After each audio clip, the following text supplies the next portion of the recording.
La tarjeta rosa en casos de conmoción cerebral en el fútbol. ¿Qué es una conmoción cerebral o cómo podríamos determinarla?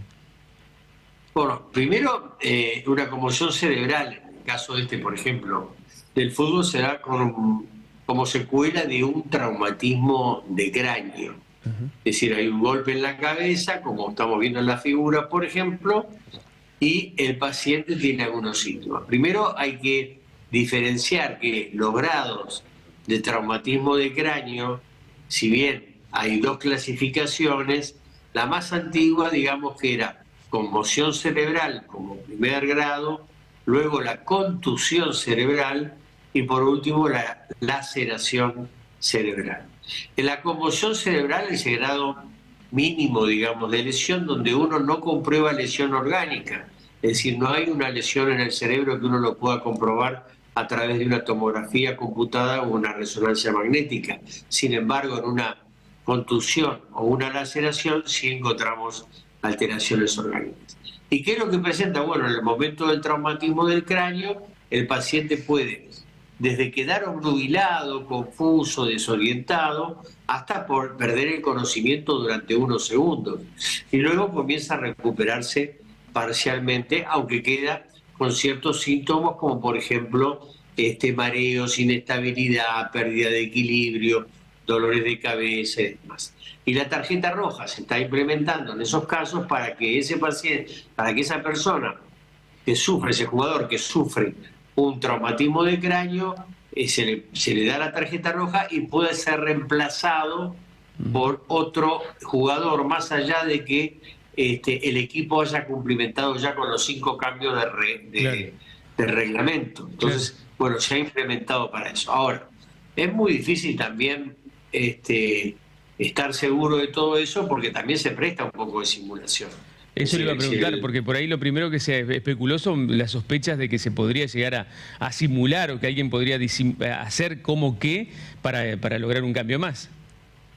Exactamente. Para eso, bueno, está el médico del plantel, el médico de la Conmebol, seguramente, que va a tratar de ver algunos signos, algunos síntomas, como por ejemplo la coordinación en el movimiento ocular, si tiene algún trastorno de rigidez de nuca, si responde bien a las respuestas, si tiene o no tiene pérdida de conocimiento. Bueno, esas son cosas que un médico experimentado lo puede llegar a controlar y a saber si realmente tiene una conmoción cerebral o no. Pero bueno, más allá de todo eso, si tiene una conmoción cerebral, la conmoción cerebral pasa los minutos, puede pasar unas horas, luego recupera normalmente las funciones e incluso durante un tiempo, semanas, a veces meses, nosotros vemos que aquellos que han tenido una conmoción cerebral presentan cierto tipo de trastornos neuropsicológicos como irritabilidad, dificultad en el sueño, cansancio, enojo fácil, cambio de carácter y dolores de cabeza. Doctor, usted ha sido médico del box durante muchos años y probablemente haya asistido a situaciones de conmoción cerebral como esta. ¿Qué pasa si un jugador o un boxeador continúa en la cancha o en el ring habiendo sufrido una conmoción cerebral? ¿Puede tener complicaciones si no es atendido? Sí, si un paciente que tiene una conmoción cerebral severa, bueno, de hecho, cuando un paciente tiene un knockout, digamos, con caída, y luego se le cuenta, el referee cuenta, controla si está bien desde el punto de vista de la respuesta motora y del reflejo. En ese caso, el referee, si considera que está en condiciones de seguir, el pugilista puede seguir. No obstante, el médico también interviene y el médico en ese caso es la autoridad máxima.